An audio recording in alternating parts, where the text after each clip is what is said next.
physical means.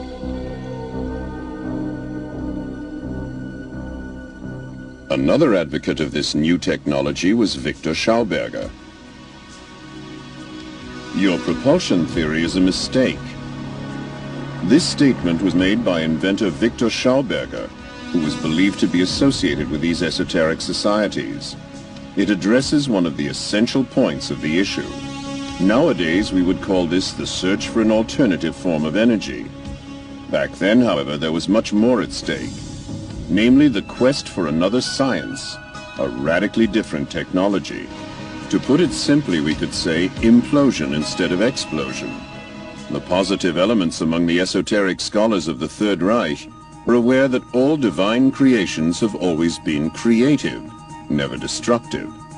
A technology which results in explosions and is based on the principle of destruction cannot therefore really be in keeping with divine intentions.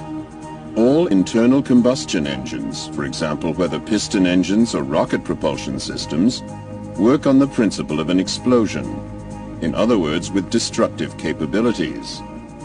Their ultimate effect was to be destructive.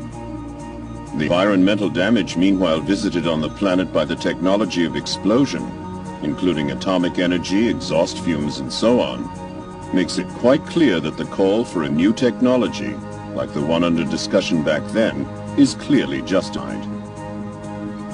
Victor Schauberger's experimental flying prototypes worked on the principle of levitation.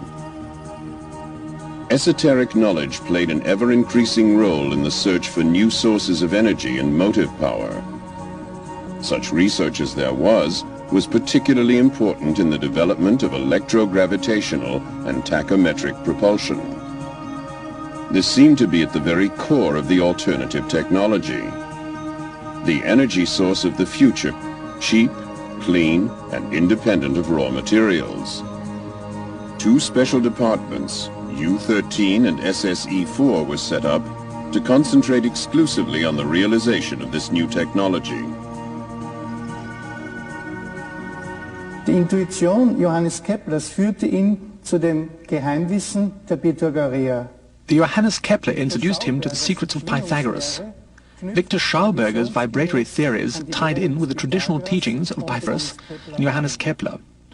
The monochord, an acoustic measuring instrument used by Pythagoras, demonstrates to us how the universe was created using sounds, which we obtain through a division of the sides. The entire universe was created using this principle of harmonic resonance.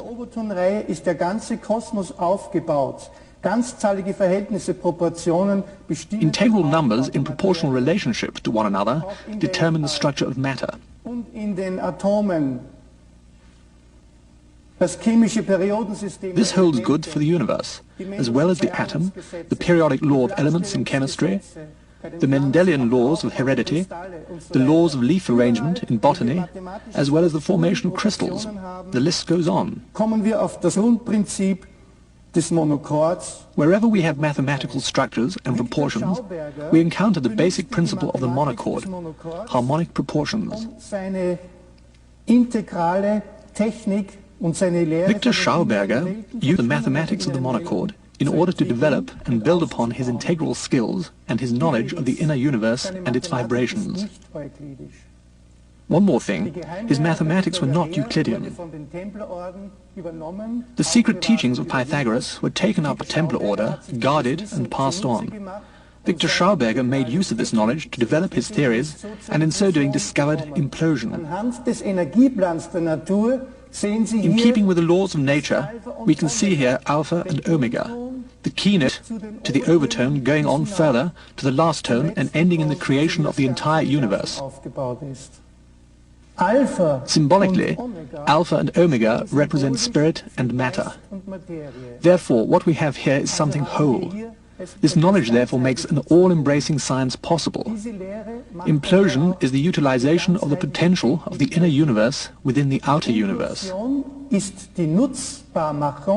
Due to the forces of energy and evolutionary science, we have been able to make great strides in the field of antimatter and with it do away with the effects of gravity.